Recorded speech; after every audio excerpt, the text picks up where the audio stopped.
গান শেষ, ফিরে এলাম আপনাদের সৌমিত্র বসু 92.7 বিগ এফএম এ শরণাগত অনুষ্ঠানে। শুরু করছি পুরাণ চিরন্তন। পুরাণ চিরন্তনে পুরাণের নানান কাহিনী শোনাচ্ছি আপনাদের। আপনাদের খুব ভালো লাগে সেই সমস্ত কাহিনী, আপনারা নানানভাবে জানিয়েওছেন আমাকে।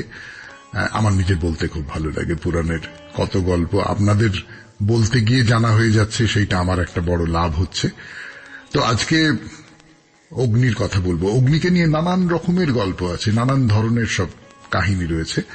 তার মধ্যে একটা ছোট্ট কাহিনীর কথা শোনাই আপনাদের। শিব আর পার্বতীর বিয়ে হয়েছে। তো শিব আর পার্বতীর বিয়ে হলে তাতে তো উৎসব হয়েছে ইত্যাদি ইত্যাদি। এইবার তারা বিবাহিত জীবন যাপন করছেন। সমস্যাটা হচ্ছে শিব তো মহা তেজস্বী এক পুরুষ, তার রেতপাতে তো জগৎ ধ্বংস হয়ে যাওয়ার উপক্রম। সত্যি সত্যি জগৎ ধ্বংস হয়ে যাওয়ার উপক্রম। চারপাশে প্রবল তাপ উৎপন্ন হয়েছে, সমস্ত বিশ্ব চরাচর তপ্ত হয়ে উঠেছে। এইরকম একটা অবস্থায় কি করে এখান থেকে বাঁচা যায়, কি করে এখান থেকে বাঁচা যায়, কি করে তাপ কমানো যায়? তখন বিষ্ণু অগ্নিকে ডাকলেন। অগ্নিকে ডেকে বললেন যে, অগ্নি, তুমি একটা কাজ করো। শিবের যে বীর্য সমস্ত পৃথিবীতে প্রবল তাপ তৈরি করেছে, সেই তাপে সমস্ত জীবজগৎ, উদ্ভিদ যা কিছু আছে তারা ছটফট করে প্রায় মরে যাওয়ার মতন অবস্থায়। তা উনি বললেন, আমি কি করতে পারি বলো? অগ্নি, তুমি সেই অমোঘ বীর্য পান করো। অগ্নি বললেন, বেশ, আপনি যখন আদেশ করছেন তখন তাই হবে। তো অগ্নি সেই যে বীর্য তা পান করলেন। এইবারে আপনাদের বলি যে যজ্ঞ ব্যাপারটা কি। যজ্ঞের একটা ছবি আপনাদের সামনে আছে। সেখানে আপনারা জানেন যে যজ্ঞের যে হবি সেইটা অগ্নিতে সমর্পণ করা হয়। এর কারণটা কি? এর কারণটা হচ্ছে যে অগ্নিকে যদি আমি কিছু দিই তাহলে সমস্ত দেবতাদের সোজা কথায় পেট ভরে যায়। অর্থাৎ আমি দেবতাদের যদি কিছু দিতে চাই, সব দেবতাকে, তাহলে অগ্নিকে দিলেই সেটা সম্পন্ন হবে। কাজে কাজে যে মুহূর্তে শিবের এই বীর্য অগ্নি গ্রহণ করলেন, সেই মুহূর্তে সমস্ত দেবতাদের ভেতরে সেই বীর্য প্রবেশ করল এবং সমস্ত দেবতা গর্ভযুক্ত হলেন। এ তো মহা সমস্যার কথা হয়ে দাঁড়াল। তখন দেবতারা মহাদেবের স্তব করতে আরম্ভ করলেন। মহাদেব কি বললেন বলবার জন্য ফিরে আসছি 92.7 বিগ এফএম এ শরণাগত অনুষ্ঠানে। আমি আপনাদের সৌমিত্র বসু, শুনছেন পুরাণ চিরন্তন। আপনাদের 92.7 বিগ এফএম এ শরণাগত অনুষ্ঠানে পুরাণের গল্প বলতে বলতে যে শিবের বীর্য পান করলেন অগ্নি এবং সেই অগ্নির সূত্র ধরে সমস্ত দেবতারা তারা গর্ভযুক্ত হলেন। তখন তারা মহাদেবের কাছে গেলেন। মহাদেব তখন বললেন যে, তুমি একটা কাজ করো অগ্নি, তুমি যে রেত পান করেছ সেই রেত তুমি এবং সকলে বমন করো, বমি করে দাও। তো দেবতারা সকলে তো যা তাদের মধ্যে প্রবিষ্ট হয়েছিল সেই সমস্ত বমন করলেন, বমি করে দিলেন। বমি করে দিয়ে সুস্থ হলেন। যেমন হয় না, ভেতরে কোনো একটা কিছু যদি অস্বস্তি হয় তাহলে বমি করলে সেই অস্বস্তিটা দূর হয়ে যায়, সেই রকম হলো। কিন্তু অগ্নির বেলায় সেটা হলো না। অগ্নি কোনো স্বস্তি পেলেন না। তা অগ্নি শিবকে বললেন যে, আমি তো পাচ্ছি না, কোনো স্বস্তি পাচ্ছি না, আমার তো ভেতরে খুব কষ্ট হচ্ছে। তখন শিব অগ্নিকে বললেন, খুব লক্ষ্য করে দেখুন কথাটা, যিনি রচনা করেছেন তিনি কেমন করে সাজিয়েছেন বাস্তব যে চাহিদা তার সঙ্গে কেমন করে এই গল্পটাকে সাজিয়েছেন। শিব তাকে বললেন, অগ্নিকে, যে মাঘ মাসে যারা প্রবল শীতে কষ্ট পাবে, অগ্নি তুমি তাদের দেহে ওই তেজ নিক্ষেপ করো। অর্থাৎ এই রবিবারে দানের কথা হচ্ছিল না, অর্থাৎ হে অগ্নি, তুমি মাঘ মাসের প্রচন্ড শীতে যারা কষ্ট পাচ্ছে তাদের উষ্ণতা দান করো, ওই তেজ নিক্ষেপ করো। তো যাই হোক, শিবের কথায় একদিন অগ্নি ব্রাহ্ম মুহূর্তে এক জলাশয়ের তীরে গিয়ে দাঁড়ালেন। সকালবেলা আলো ফুটছে, সেই সময় ঋষিপত্নীরা এসেছিলেন স্নান করতে। তো স্নানের শেষে তারা দেখলেন অগ্নি রয়েছেন। তারা সামনের অগ্নি থেকে তাপ গ্রহণ করতে লাগলেন। সেই সময় তাদের রোমকূপগুলির মধ্যে অগ্নির সেই রেত রাশির পরমাণু সংক্রমিত হল এবং অগ্নিও এই যে অস্বস্তি, এই যে জ্বালা, তার থেকে মুক্তি পেলেন। শুনলেন পুরাণ চিরন্তনে অগ্নির গল্প 92.7 বিগ এফএম-এ শরণাগত অনুষ্ঠানে। এরপর স্বামী বিবেকানন্দের লেখা থেকে পাঠ, মানুষের যথার্থ স্বরূপ, দ্বিতীয় পর্ব। আজকেই শেষ হবে সেই লেখাটি। ফিরে আসছি গানের পর। বিবেকানন্দের রচনা মানুষের যথার্থ স্বরূপ দ্বিতীয় ভাগ, তার শেষ অংশ পড়ে শোনাবো আজকে আপনাদের। যদি পৃথিবীর নরনারীগণের লক্ষ ভাগের এক ভাগও শুধু চুপ করিয়া বসিয়া খানিকক্ষণের জন্য বলেন, তোমরা সকলেই ঈশ্বর, হে মানবগণ, পশুগণ, সর্বপ্রকার প্রাণীগণ, তোমরা সকলেই এক জীবন্ত ঈশ্বরের প্রকাশ, তাহা হইলে আধ ঘণ্টার মধ্যেই সমুদয় জগৎ পরিবর্তিত হইয়া যাইবে। তখন চতুর্দিকে ঘৃণার বীজ নিক্ষেপ না করিয়া, ঈর্ষা ও অসৎ চিন্তার প্রবাহ বিস্তার না করিয়া সকল দেশের লোকেই চিন্তা করিবে সবই তিনি। যাহা কিছু দেখিতেছ বা অনুভব করিতেছ সবই তিনি। তোমার মধ্যে অশুভ না থাকিলে তুমি কেমন করিয়া অশুভ দেখিবে? তোমার মধ্যে চোর না থাকিলে তুমি কেমন করিয়া চোর দেখিবে?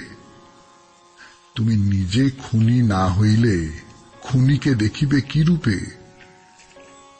সাধু হও, তাহা হইলে তোমার অসাধু ভাব একেবারে চলিয়া যাইবে। এইরূপে সমুদয় জগৎ পরিবর্তিত হইয়া যাইবে। ইহাই সমাজের মহৎ লাভ। সমগ্র মানব জাতির পক্ষে ইহাই মহৎ লাভ। ভারতে প্রাচীনকালে এই সকল ভাব গভীরভাবে চিন্তা করিয়া ব্যক্তিগত জীবনে অনেককে কার্যে পরিণত করিয়াছিলেন। কিন্তু শিক্ষাদাতা গুরুগণের সংকীর্ণতা এবং দেশের পরাধীনতা প্রভৃতি নানাবিধ কারণে এই সকল চিন্তা চতুর্দিকে প্রচারিত হইতে পারে নাই। তাহা না হইলেও এইগুলি মহাসত্য।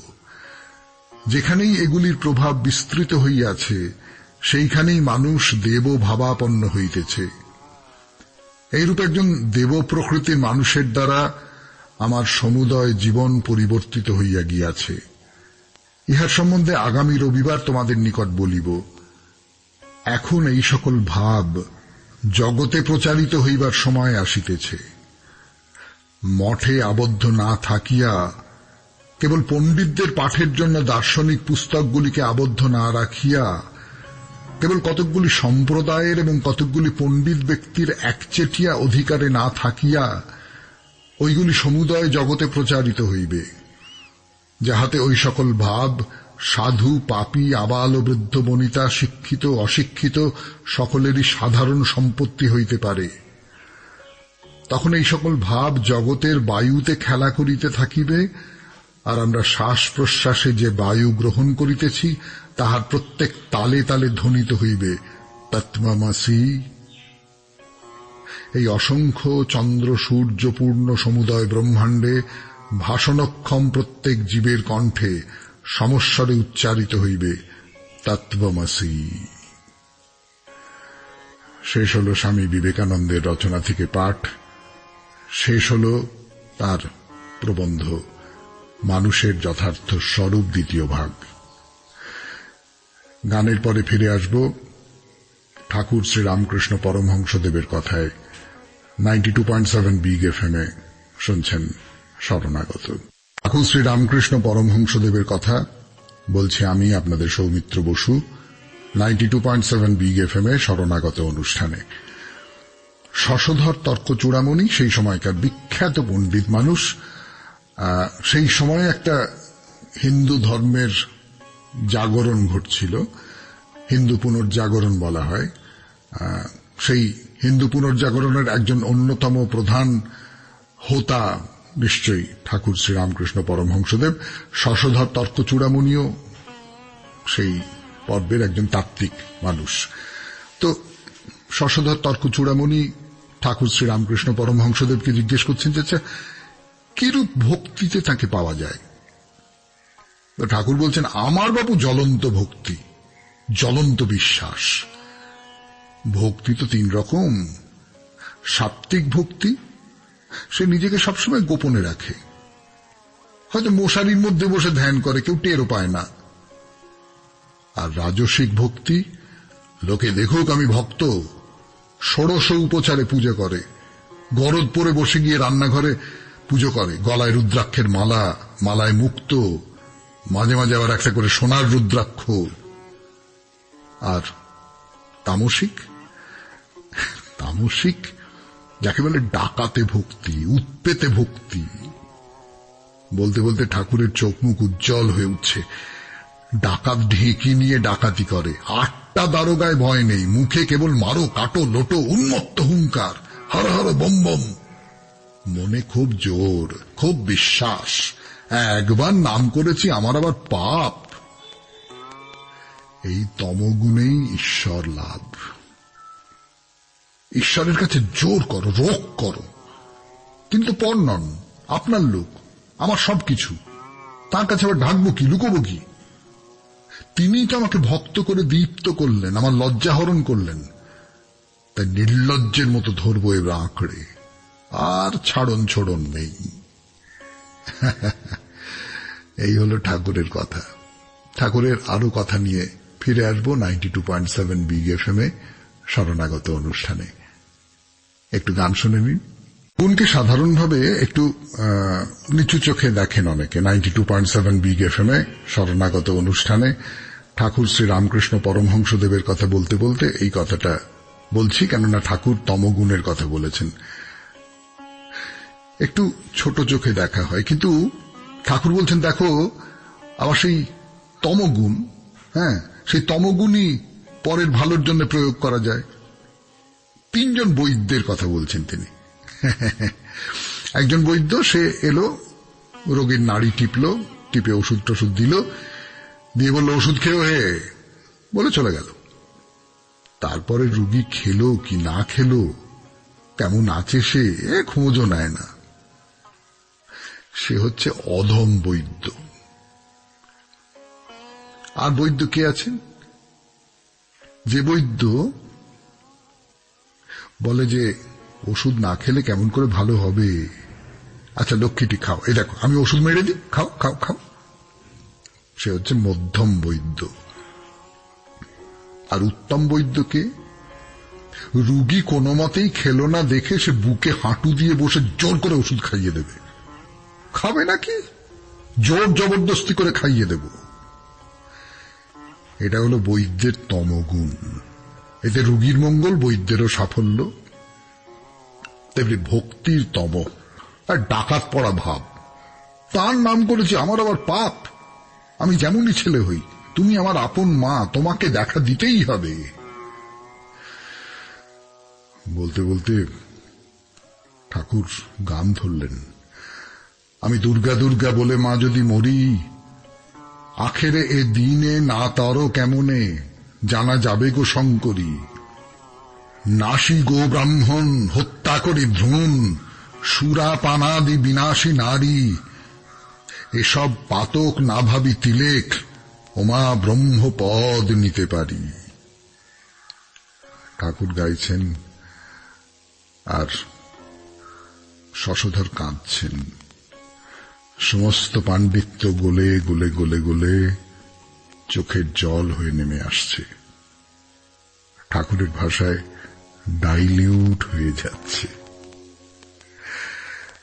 92.7 বিগ এফএম এ শরণাগত অনুষ্ঠানে ঠাকুরের আরো কথা নিয়ে ফিরে আসছে আপনাদের সৌমিত্র বসু। প্রথম চিঠিটি পড়ছি একটু মন খারাপ নিয়ে। প্রতিমা মিশ্র আমাদের শরণাগতের একজন বিশিষ্ট শ্রোতা। তার বয়স হয়েছিল 85 বছর বয়স হয়েছিল। তিনি প্রয়াত হয়েছেন। তিনি শেষ যে চিঠিটি লিখেছিলেন সেটা আমার পড়া হয়নি। আজকে সেই চিঠিটি পড়ে তার স্মৃতির প্রতি শ্রদ্ধা জানাই আমরা সবাই মিলে।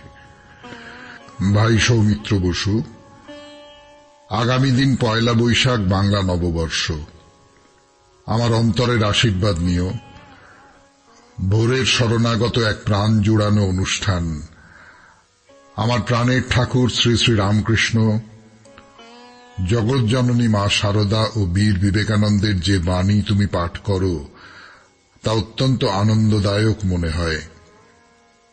আরো শুনি তোমার কণ্ঠে, তোমার কণ্ঠ ঈশ্বরের আশীর্বাদ স্বরূপ যেন এত মানুষকে আনন্দ দিচ্ছে, শান্তি দিচ্ছে। ঈশ্বর তোমার মঙ্গল করুক। শরণাগত পরিবারের সকল শ্রোতা ও বিগ এফএম এর সকলকে আমার শুভেচ্ছা ও শুভকামনা জানাই। এতে প্রতিমা মিশ্র, বারুইপুর মদারাট মিশ্রপাড়া। প্রতিমা দিয়ে আপনি যেখানেই থাকুন ভালো থাকুন, আনন্দে থাকুন। এর বাইরে আর কি বা চাইতে পারি। এবারে আসবো পরের চিঠিতে। ডক্টর ঈশিতা দাস দান নিয়ে লেখা একটি চিঠি পড়ে শোনাবার জন্য বসেছি আপনাদের সামনে। কলকাতা থেকে রওনা দিয়েছে মার্সিডিজ বেঞ্জ গাড়িটা। চালকের আসনে আইটি ইঞ্জিনিয়ার সুমন মুখার্জি, পাশে সদ্য বিবাহিতা স্ত্রী আইটি ইঞ্জিনিয়ার সুমিতা মুখার্জি। বিয়ের পরে চলেছে দীঘায় শর্ট ট্যুরে। কদিন কাটিয়ে ফিরবে আবার কাজের পরিবেশে। বেশ আসছিল। গোলবাগলো চণ্ডীপুর পেরিয়ে বাজকুলের পথে আসার সময় একটা চলন্ত লরিকে ওভারটেক করে বেরোবার মুখে সামনে এসে পড়ে একটা বাছুর। তাকে বাঁচাতে গিয়ে সজোরে ব্রেক কষতেই গাড়িটা উল্টে পড়ে পাশের নয়নজুলিতে। হই হই করে গ্রামের লোকজন এসে গাড়ি থেকে দুটো বডি বের করে এনে কাছাকাছি হাসপাতালে আনার পরে চিকিৎসকেরা জানান পথেই মারা গেছেন সুমন। সুমিতা মারাত্মকভাবে জখম। কি হবে তারা বলতে পারছেন না ওই মুহূর্তে। বাড়ির লোকজন খবর পেয়ে ছুটে আসেন। সুমনের বাবা মা ভেঙে পড়লেও ঠান্ডা মাথায় সিদ্ধান্ত নেন তারা সুমনের অঙ্গ দান করবেন। সেই মতো কলকাতার হাসপাতালে যোগাযোগ করে গ্রিন করিডোরে বডি এনে সুমনের হার্ট, দুটো চোখ, লিভার ও দুটো কিডনি সংগ্রহ করা হয় ও তড়িঘড়ি গ্রাহকদের লিস্ট দেখে অঙ্গগুলো পাঠিয়ে দেওয়ার ব্যবস্থা করা হয়। এতে উপকৃত হন 6 জন ভুক্তভোগী মানুষ। সুমনের বাবা মা ভাবেন তার প্রিয় সন্তানের মরণোত্তর অঙ্গদানের মাধ্যমে 6 জন মানুষের কাছে সন্তানের অস্তিত্ব টিকে রয়েছে। এর চাইতে বড় প্রাপ্তি আর কি হতে পারে। নমস্কারান্তে doctor Ishita Das, MD, paediatrics, শিশু চিকিৎসক। খুব চমৎকার গল্প বলবো না, ঘটনা বলেই মনে হচ্ছে। খুবই চমৎকার ঘটনা। এবং সত্যি সত্যি আমরা আজকের এই পৃথিবীতে, আধুনিক পৃথিবীতে দেহদানের চেয়ে বড় পুণ্য আর কি আছে আপনাদের সৌমিত্র বসু অন্তত জানে না।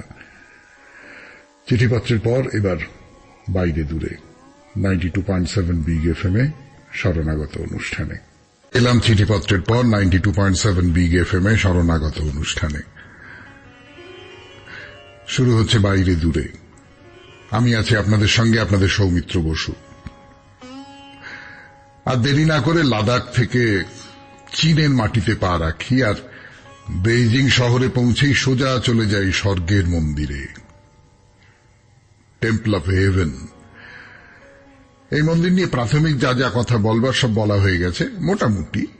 সব কি আর বলা যায়?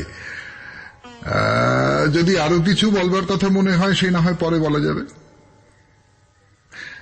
আপাতত আমরা এসে দাঁড়িয়েছি বিশ্ব পুরাতত্ত্ব সম্পদের একটা খুব গুরুত্বপূর্ণ নিদর্শন, এই টেম্পল অফ হেভেন বা স্বর্গের মন্দিরের সামনে। সামনে মানে একেবারে সামনে এসে দাঁড়াতে মুশকিল আছে, একটুক্ষণ তাকিয়ে থাকলে ঘাড় ব্যথা হয়ে যাবার সমূহ সম্ভাবনা। তাই একটু দূর থেকেই প্রথমে দেখি মন্দিরটিকে। একটা বিশাল প্রান্তরের মতো চত্বর, সেখানে সব মানুষজন ঘুরে বেড়াচ্ছেন, পৃথিবীর নানান জায়গা থেকে এসেছেন তারা। আর তাদের সামনে কি তা বলবার জন্য ফিরে আসছি গানের পর 92.7 বিগ এফএম এ শরণাগত অনুষ্ঠানে। আমি আপনাদের সৌমিত্র বসু। মানে হয় না, তার কারণ সামনে যে কি বলবো, ইমারত বলতে পারি, বাড়ি বলতে পারি, প্রাসাদ বলতে পারি, যা ইচ্ছে বলতে পারি, যা দেখছেন আপনি তা এত বড় আর এত সুন্দর যে চোখ না পড়ে পারেই না। না, এর গড়ন আমাদের মন্দিরের মতো নয়, একেবারেই নয়, তা তো হবার কথাও নয়। কিন্তু মন্দির বলুন, মসজিদ বলুন, চার্চ বলুন, সব ধর্মস্থানেরই একটা বৈশিষ্ট্য আছে, তারা সবাই আকাশে মাথা তুলতে চায়। তাদের মাথার চূড়া যেন ঈশ্বরের কাছে কিছু প্রার্থনা করবার জন্য উঁচু হয়ে উঠেছে। চত্বরের শেষে বেশ অনেকগুলো ইমারত, তার মধ্যে সবচেয়ে বড় যেটা মানে বিরাট, তার কাছেই তো আগে যাব, সেটাই তো মানুষের পক্ষে স্বাভাবিক, বিরাটের কাছে আগে যাওয়া, তাই না? একটা বিশাল এলাকা জুড়ে সিঁড়ি উঠে গেছে, গুনতে গিয়ে হিসেবে গোলমাল হয়ে যায়, তবু মোটামুটি 30-35টার মতো সিঁড়ি, বেশ চওড়া। একদিক থেকে উঠবার আর একদিক থেকে নিচে নামবার ব্যবস্থা। কিন্তু ভুলেও ভাববেন না স্বর্গের মন্দিরে যাবার এই একটা মাত্র সিঁড়ি। এই চওড়া সিঁড়ির পাশে পাশে আরো তুলনায় সরু সরু সিঁড়ি রয়েছে, সেখান দিয়েও মানুষ ওঠানামা করছেন। সিঁড়ির শেষে এই প্রধান মন্দির, সম্পূর্ণ গোল বৃত্তাকার, 3টে তলা। হ্যাঁ, এই মন্দিরটা হলো 3 তলা। সবচেয়ে নিচে একতলাটা একটা গোল, দোতলার গোলটা আর একটু ছোট, আর সেই দোতলার উপরে ভর করে দাঁড়িয়ে আছে তো 3 তলার গোলটা, সেটা আরো ছোট। 3 তলার মাথার উপর একটা সোনার কলস রাখা আছে। এই যে বাড়িটা, এখানে কোনো দেবতার অধিষ্ঠান নেই, এ হলো প্রার্থনা করার জায়গা। এখানে সবাই মিলে শস্যের জন্য প্রার্থনা করতেন, রাজা প্রজা সব একসঙ্গে। এই যে বিশাল উঁচু প্রার্থনা সভা, 3 তলা, এর পুরোটা কাঠ দিয়ে তৈরি। না, পুরোটা কাঠ দিয়ে তৈরি কথাটা ভুল হলো, মাঝে মাঝে মার্বেল ব্যবহার করা আছে। একটা তলায় একটা করে গোল, তার মাথার উপর একটা করে ছাউনি, আর এই যে গোল, এর সমস্তটা জুড়ে কি অসাধারণ সব কারুকার্য করা। কারুকার্য মানে বেশ কিছু ছবি, অন্যরকম ছবি, আমাদের ছবির সঙ্গে মেলে না, একদম অন্য। মানে নিশ্চয়ই চীনা সংস্কৃতিতে সেসব ছবির পৌরাণিক বা আধ্যাত্মিক ব্যঞ্জনা আছে, কিন্তু সেটা তো আমার জানা নেই। ছাউনির নিচে যেটা বেড় দিয়ে রেখেছে সেটা আগাগোড়া নীল পাথরে তৈরি, তার মধ্যে এই সমস্ত নানান রকম ছবি, কাজ, ইত্যাদি ইত্যাদি। মানে সত্যি সত্যি দেখে মনে হয় না স্বর্গ বুঝে এইরকমটাই দেখতে হতে পারে। ফসলের জন্য প্রার্থনার উৎসব হতো এখানে, সেই উৎসবে রাজা নিজেও যোগ দিতেন। তাকেও মাঠে গিয়ে অন্তত একটা ফসল পুঁততে হতো। না, এটা আমাদের কাছে খুব অজানা নয়, আমাদের নেতা নেত্রীরাও এইরকমটাই তো করে থাকেন নাকি। কিন্তু আজকে আর সময় নেই, আজকে শরণাগত এখানেই শেষ করতে হবে। আমাদের হোয়াটসঅ্যাপে চিঠি পাঠাবার নাম্বার 9831922927, চিঠির গোড়ায় SG, আর আমাদের ফেসবুক হলো শরণাগত সৌমিত্র, SHARANAG।